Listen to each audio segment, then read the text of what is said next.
नमस्कार साथियों, मेरे YouTube चैनल पर आप सभी का स्वागत है। और आज के इस वीडियो में हम बात करेंगे प्रतिशतता से संबंधित कुछ टॉपिक्स के बारे में। आज के इस वीडियो में हम देखेंगे कि परीक्षा संबंधी प्रश्न कैसे पूछे जाते हैं परसेंटेज में, उस पर डिस्कस करेंगे। और साथ ही साथ हम आय से संबंधित प्रश्नों के बारे में भी जानेंगे। ये दो टॉपिक आज के इस वीडियो में हम क्लियर करेंगे।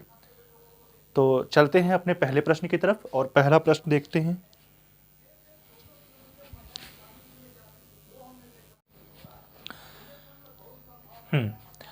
तो पहला प्रश्न हम देखते हैं इसमें कि पहला प्रश्न क्या कहता है ना।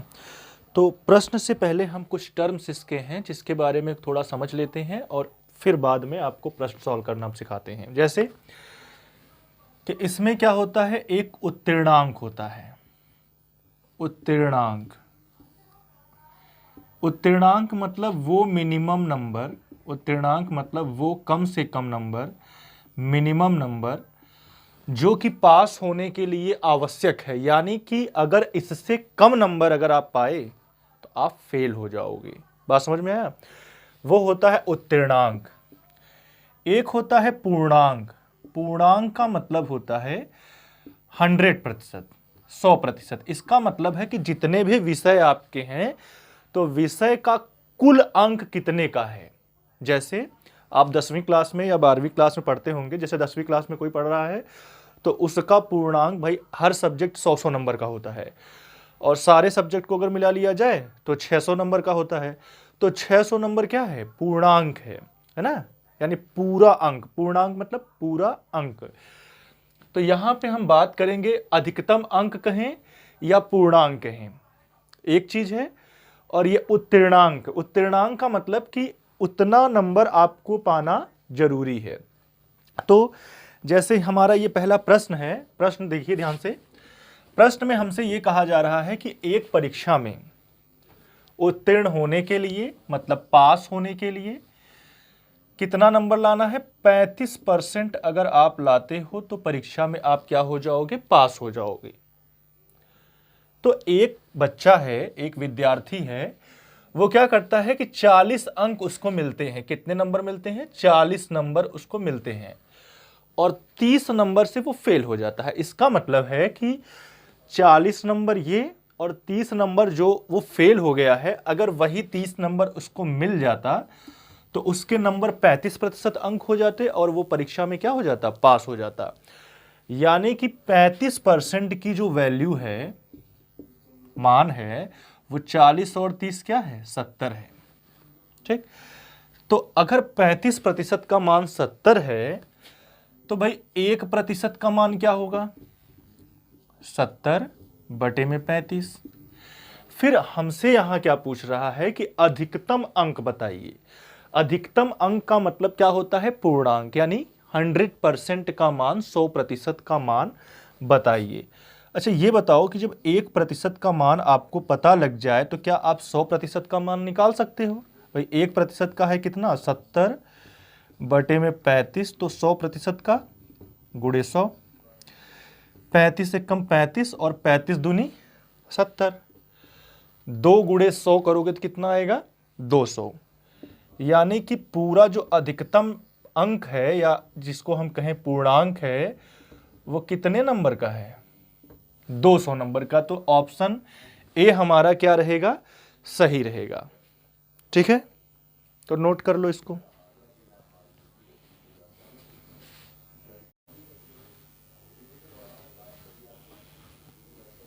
चलिए अगला प्रश्न जो है इसी पैटर्न पर हम देखते हैं कि अगला प्रश्न हमारा है कि किसी परीक्षा के लिए उत्तीर्णांक यानी पास होने के लिए कितना नंबर चाहिए? 40% नंबर चाहिए।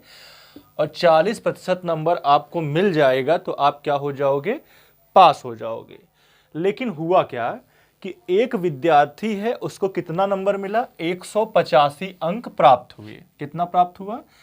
185।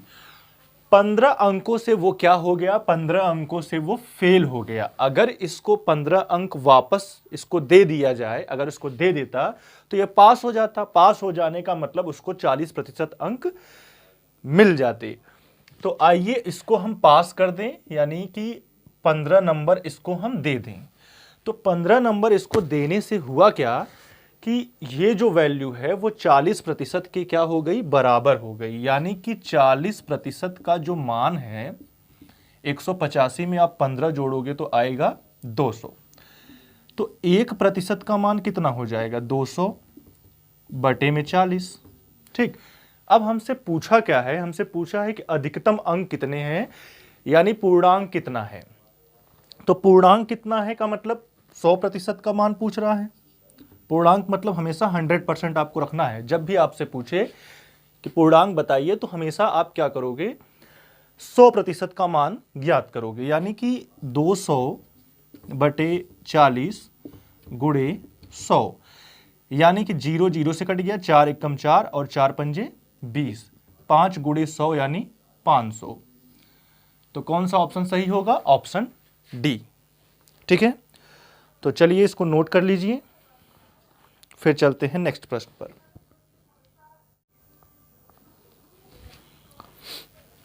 चलिए अगले प्रश्न पर हम चलते हैं और अगला प्रश्न देखते हैं क्या है। अगला प्रश्न है कि एक परीक्षार्थी को 30% अंक प्राप्त हुआ। कितना, 30% अंक प्राप्त हुआ और वो 5 अंकों से फेल हो गया। इसका मतलब देखो, ऐसे प्रश्नों में होता क्या है कि जैसे एक होता है मैक्सिमम नंबर, एक होता है उत्तीर्णांक। उत्तीर्णांक का मतलब वो मिनिमम नंबर है।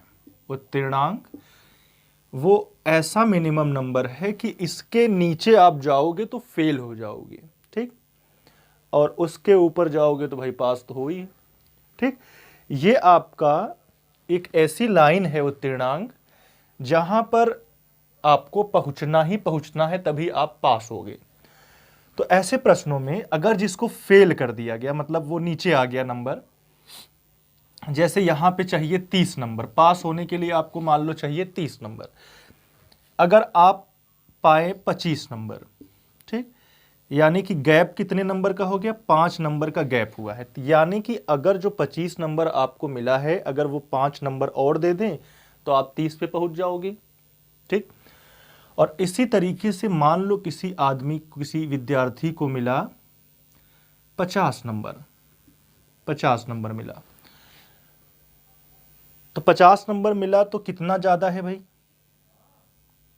20, यहां से यहां तक की दूरी कितनी है, 20 नंबर का, 30 ये और 50 ये, तो दूरी है 20 नंबर का। तो इसका मतलब है कि अगर इस 50 में से 20 को अगर हम कम कर दें तो इसके बराबर पहुंच जाएगा। इसका मतलब है कि जो जितना ज्यादा है उसको कम कर दो तो उत्तीर्णांक पे पहुंचेगा, और जो फेल हो रहा है और उस जितने नंबर से फेल हो रहा है उतना नंबर अगर उसको दे दिया जाए तो वो भी उत्तीर्णांक पहुंच जाएगा। यानी कि पास वाला भी उत्तीर्णांक पे पहुंच गया और फेल वाला भी उत्तीर्णांक पहुंच गया। ये जितना नंबर से पास हुआ है उतना नंबर घटा दो, यहां पहुंच जाओगे।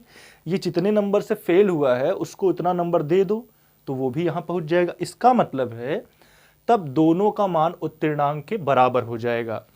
यानी कि हम क्या करेंगे, जैसे ये प्रश्न हमारा है, देखिए ध्यान से, प्रश्न में कह रहा है कि 30% नंबर पाया और 5 नंबर से वो क्या हो गया, फेल हो गया। तो 5 नंबर से फेल हो गया तो उसको 5 नंबर दे दो, उत्तीर्णांक पे पहुंच गया।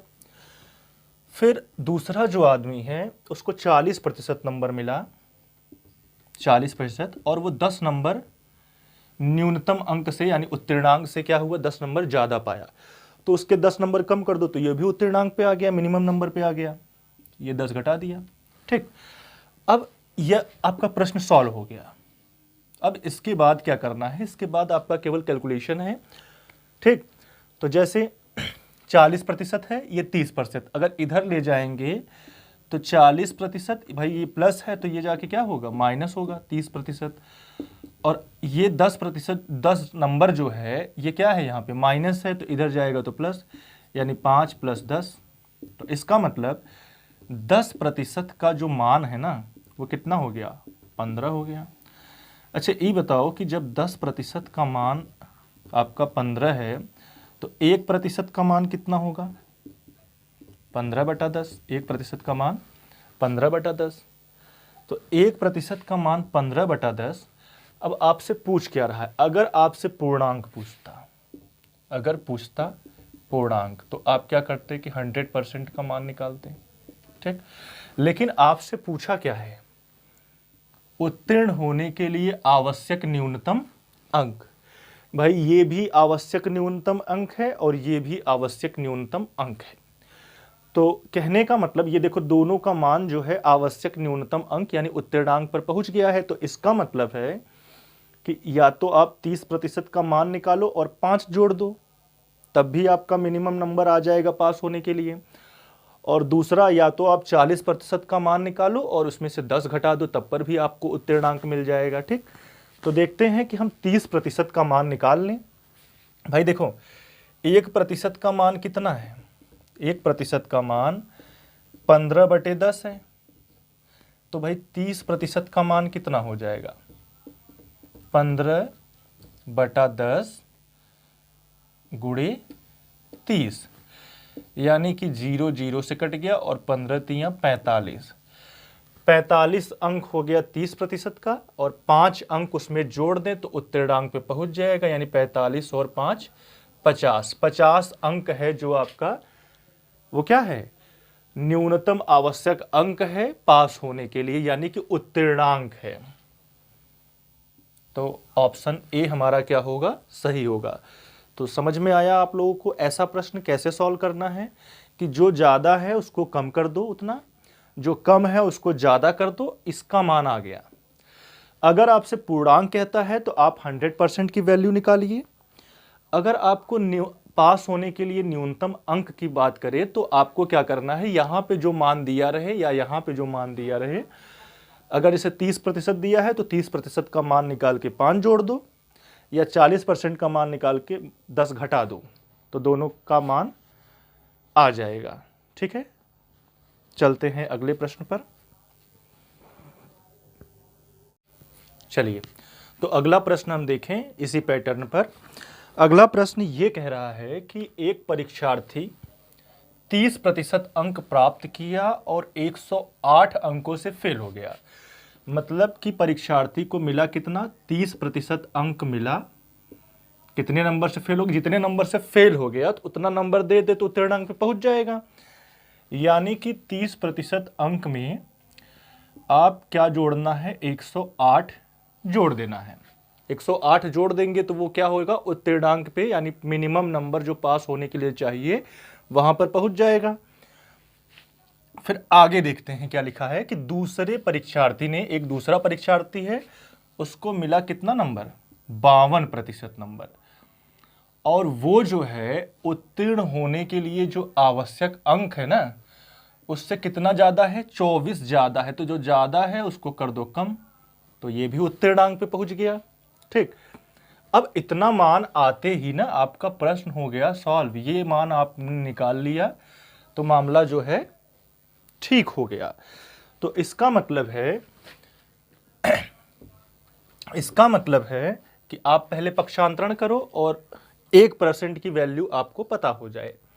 तो देखिए, इधर 52% है और ये 30% इधर आएगा, तो 52% माइनस 30%, और इधर 108 यहां पहले से है। फिर 24 को जब हम इस साइड लाएंगे तो 24 को जब इधर लाएंगे तो प्लस 24 हो जाएगा। ये हमने लिख दिया प्लस 24। तो 8 और 4 12, ये 2 2 और 0, फिर 1 हासिल 3, और ये कितना है 1, यानी 108 में जब हम 24 जोड़ेंगे तो कितना आएगा, 132। और 52 में से जब हम 30 माइनस करेंगे तो आएगा कितना, 2 में से 0 गया तो 2, और फिर 5 में से 3 गया तो 2। इसका मतलब है कि 22% का जो मान है ना वो 132 है। अब बताइए कि अगर 22% का मान 132 है तो भाई 1% का मान क्या होगा, 132 बटे में 22, ठीक।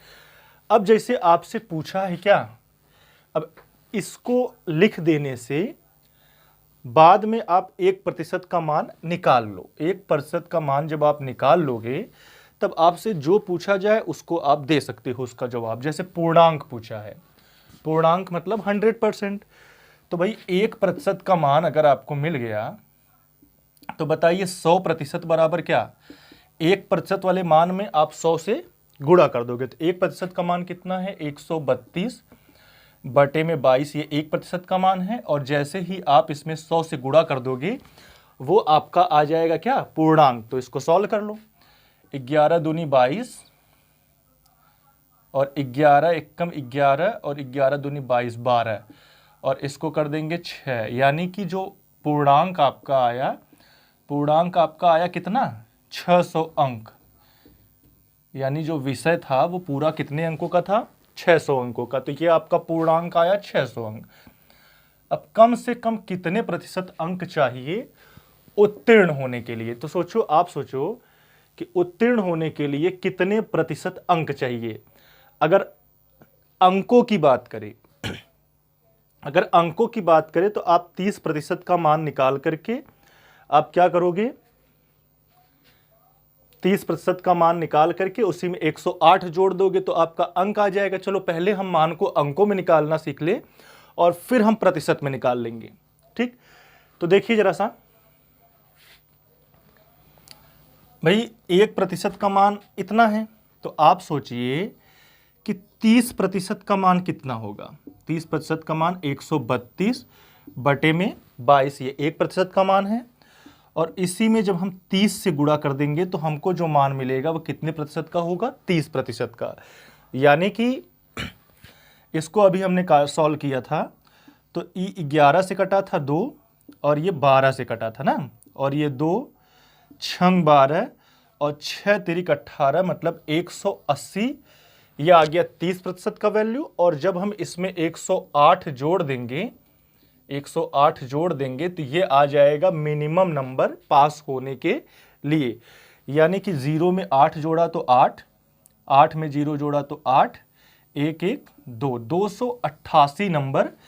अगर वो अंकों में पूछा होता तो आप आंसर क्या होता, 288 अंक है आपका उत्तीर्णांक। लेकिन आपसे प्रश्न में कहा है कि कितने प्रतिशत अंक चाहिए, यानी कि इसको प्रतिशत में बदलना होगा। तो आप बताइए कि अगर पूर्णांक 600 है और उसमें से आपको चाहिए 288 नंबर पास होने के लिए, तो कितना प्रतिशत चाहिए।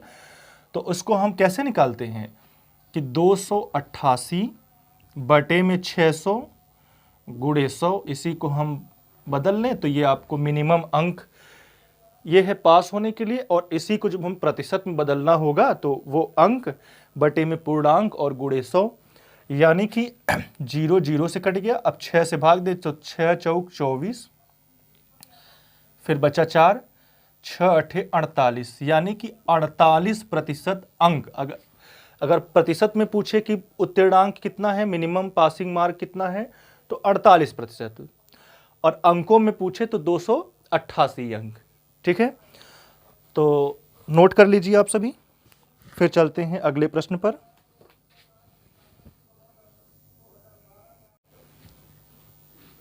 चलिए अगला टॉपिक, भाई एग्जाम से संबंधित यानी परीक्षा से संबंधित प्रश्न आपने देखा और उम्मीद करते हैं आप सभी को समझ में भी आया होगा। कमेंट करके आप बताइएगा अगर समझ में आया है तो।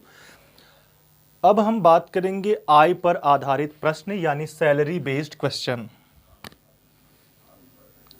सैलरी बेस्ड क्वेश्चन मतलब आय पर आधारित प्रश्न। इसमें दो तरीके से आपसे प्रश्न पूछा जाता है।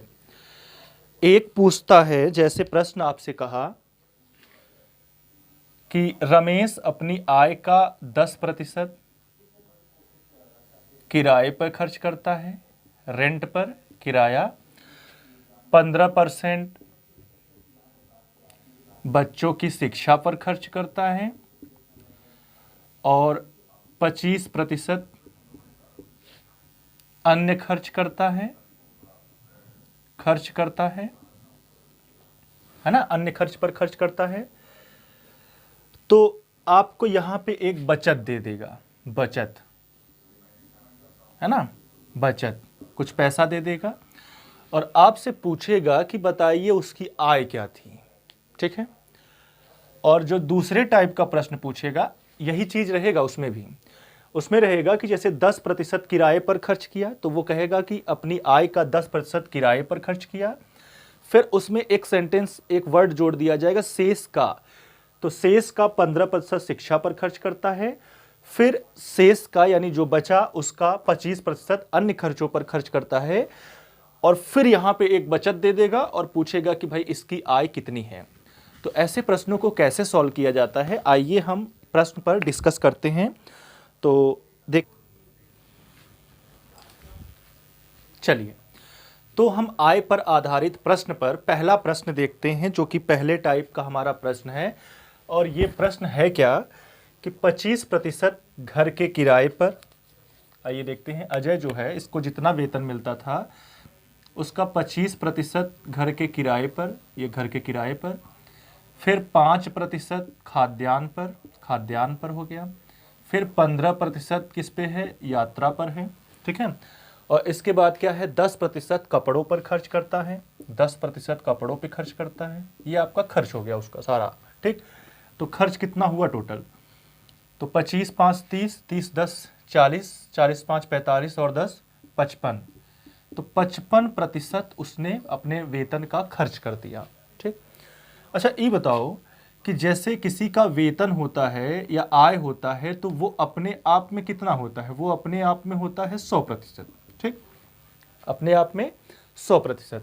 अच्छा, अगर उसने खर्च कर दिया 100% में 55% खर्च कर दिया, तो बताइए बचत कितना होगा।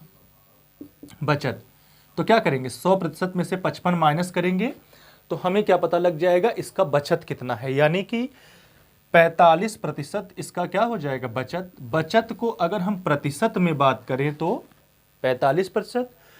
और देखिए बचत आपको दिया है रुपए में, यानी अगर प्रतिशत की बात करें तो 45%, और अगर हम रुपए की बात करें तो 27,000। तो इसका मतलब है दोनों का मान एक चीज है, तो दोनों को हम आपस में बराबर कर सकते हैं, क्योंकि 45% बचत और बचत का जो रुपए में वैल्यू है वो कितना है, 27,000। अच्छा ये बताओ कि 45% का मान 27,000 है, तो आप क्या 1% का मान बता सकते हैं। ये 45 जो है इसके नीचे चला जाएगा, यानी 27,000 बटे में क्या, 45। अच्छा, जब आपको 1% का मान पता लग जाता है तो चाहे जितने प्रतिशत का मान पूछ लिया जाए आप बता लोगे। तो कहने का मतलब जो सैलरी है, वेतन है, तो वेतन कितना परसेंट का होता है, हमेशा 100% का होता है। तो इसका मतलब है कि भाई 1% का मान है ना, तो आपको अगर वेतन पूछा है या इसकी आय पूछी है तो आप किसके मान निकालोगे, 100% का मान निकालोगे। यानी कि 100% बराबर 27,000 बटे 45। ये तो आपका 1 का मान था, तो 100 का मान के लिए 1 के मान में आपको 100 से गुणा करना पड़ेगा। यानी कि आप देखिए 9 पंजे 45 और 9 तियां 27, यानी कि 3,000। ठीक, अब 5 से अगर इसको हम काट दें तो 20 पंजे 100, यानी कि 2 तियां 6, पीछे 4 जीरो, यानी कि 60,000 रुपये मासिक वेतन इसका है। ठीक है, तो चलिए नोट कर लो और अगले प्रश्न पे चलते हैं।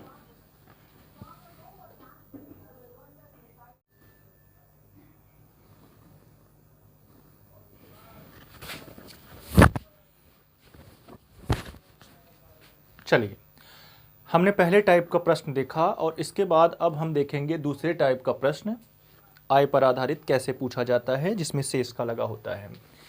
यानी कि राम अपनी मासिक आय का 20% घरेलू आवश्यकताओं पर खर्च करता है। फिर देखो शेष आय का दे दिया, पुस्तकों पर खर्च करता है। फिर देखो शेष आय का, फिर अब ठीक, यानी शेष आय का जब दिया जाए तो वो दूसरे टाइप का प्रश्न होता है। तो आप मान लो कि जो उसकी मासिक आय है ना वो x है, इससे आपको प्रश्न आसानी से और जल्दी लग जाएगा। ठीक है, तो आप मासिक आय को मान लो x है। अच्छा ये बताओ कि अगर 20% वो घरेलू आवश्यकताओं पर खर्च कर देता है तो आप बताइए x का 20% अगर खर्च हो गया तो बचा कितना प्रतिशत? 80%। भाई 20% खर्च हो गया तो बचा कितना? 80%। 80% का मतलब क्या? 80/100। ये पैसा बच गया खर्च करने के बाद। अब ये पैसा जो बचा, अब उसमें क्या है? शेष का, यानी जो बचा है उसका 15% पुस्तकों पर खर्च कर दिया, यानी इसका 15% पुस्तकों पर खर्च कर दिया तो बचा कितना भाई? 15% खर्च कर दिया तो 85% बचा, यानी 85/100। ठीक, 85/100। अब इतना पैसा बचा। ठीक, अब ये जो बचा है इसका शेष आय का 30% किस पर खर्च कर देता है? कपड़ों पर खर्च कर देता है, यानी कि 30% कपड़ों पर खर्च कर देगा तो बचेगा कितना? 70%। ठीक ना, 70% बचेगा। अब ये पूरा जो है ये क्या है? बचा हुआ पैसा है।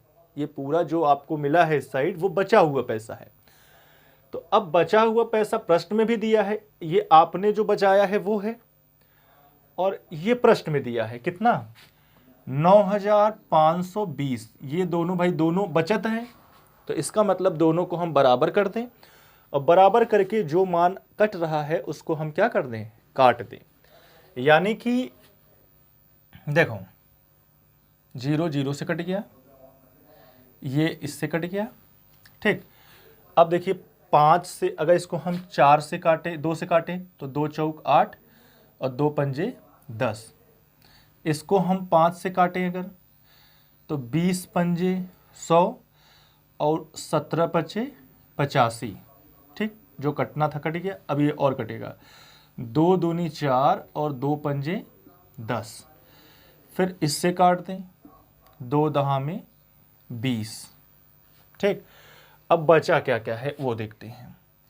x बचा है, ऊपर 17 गुणे 7 बचा है, और नीचे क्या बचा है? 5 गुणे 5 गुणे 10 बराबर 9520।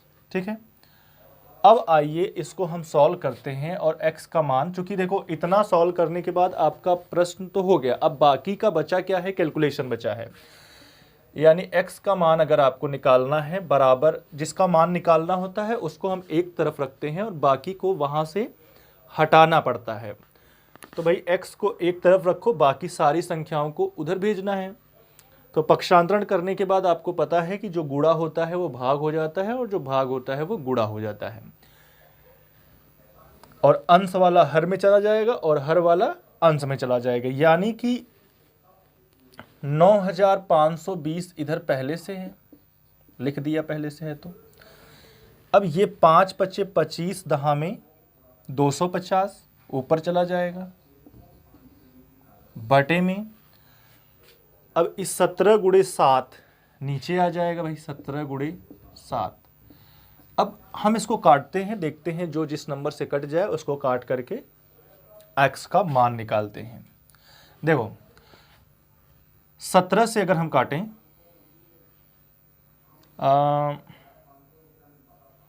ये पहले 7 से काट लेते हैं। 7 से काटें तो 7 से कटेगा तो 7 एकम 7 बचा कितना? 2। 7 तियां 21 बचा 4। 7 छंग 42 और पीछे 0। ठीक है, अब बात करें 17 से काटें। 17 से काटेंगे तो 17 अट्ठे 136 यानी 80।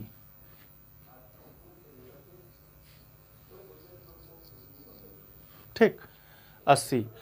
अब 80 गुणे 50, 80 गुणे 50 करोगे तो 25 अट्ठे 200, पीछे 2 जीरो, यानी कितना आया? 20,000।